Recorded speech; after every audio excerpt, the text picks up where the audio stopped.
Hello everyone, welcome to Corporate Governance course with me, Maria Grace Herlina from Management Department, BINUS Business School.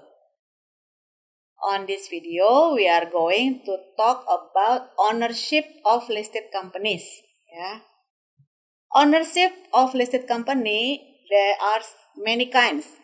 You can see from the video, we have shareholders, we have institutional shareholders, state-run enterprise, or state-owned company, single shareholder, large shareholder, and family business.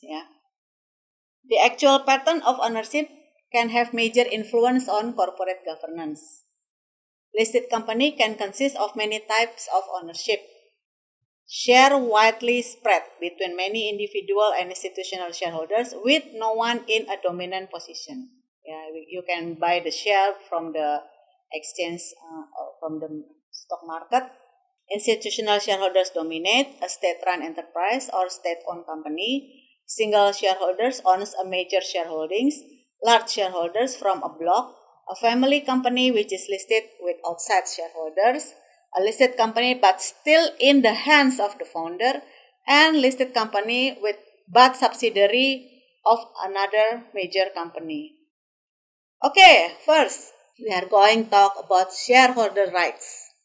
The rights of shareholders acquired with their shares are determined by Companies Act and Company Articles of Association.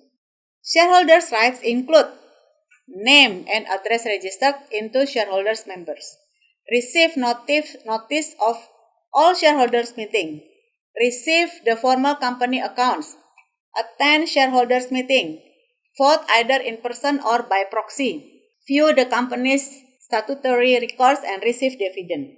Shareholder activism and the role of institutional investor.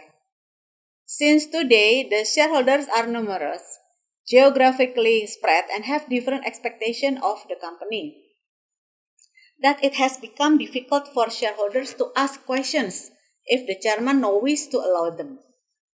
Shareholder activism involve communication and negotiation directly with management, media campaign or blogging, proxy battles, advancing shareholder resolution to force change, calling shareholder meeting, litigation against companies or their directors, influence corporate behavior by advancing their own social life and environment. The shareholder relations. Proactive shareholder relation activities can provide a two-way channel of information, informing both existing and potential shareholders, security analysts, and the financial community and the company. Shareholder relation activities take many forms. Interactive website, newsletter, shareholder meetings, press conference, roadshow, meeting with individual investor to resolve questions, explore issue about the company's strategies, policy, and financial standing. That is how to maintain the relationship between the shareholders. The rights of shareholders acquire with their shares determined by Companies Act and Company Articles of Association. Proactive shareholder relation activists can provide a two-way channel of information, informing both existing and potential shareholders, security analysts, and financial community and the company. Now, we are going to discuss about the governance of complex corporate structure. From the video, you can see there are three types of corporate structure: pyramids, chain, and networks. What does it mean? Complex corporate structure can be grouped into three broad categories. Pyramids.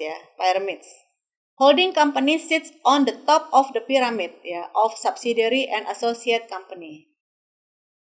Chain, one company or shareholders group holds an interest in a string of companies.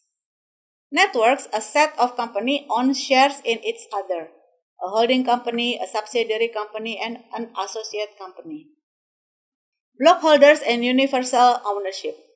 When institutional investors own a significant proportion of the voting shares in a company and could act together, they form a block of shareholders.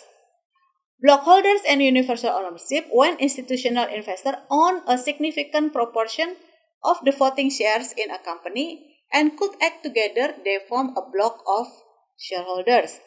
Then they may also be the influence corporate decision. Blockholders are significant in South Korea, Russia, China, Spain, and Poland, where the state provides the block. However, although there are no apparent blockholders with widely dispersed shareholders, the institutional shareholder could form such a power block if they were to act together on governance matters. Now, we are going to discuss about dual listed companies. What does it mean? Benefits for dual listing including continuing existing successful business, protecting brand names, taxation benefits, sustaining national pride, avoiding claims that one country is losing its company to another. The disadvantages can be conflict between the two management because it is dual listed company, disagreement between the boards, legal difficulties in applying the intercompany contracts, challenges from shareholders about unfair benefit to the other company, taxation difficulties, and the last one, problem if the group wants to unreveal the dual listing agreement. Yeah. That is the explanations about the listed companies. Yeah, there are many kinds, and you can see the video and the explanations about the dual listed companies. Okay, I think all the series of corporate governance. Thank you so much for watching and listening. Hope this video really help you to learn more about corporate governance, and see you some other time. Thank you and goodbye.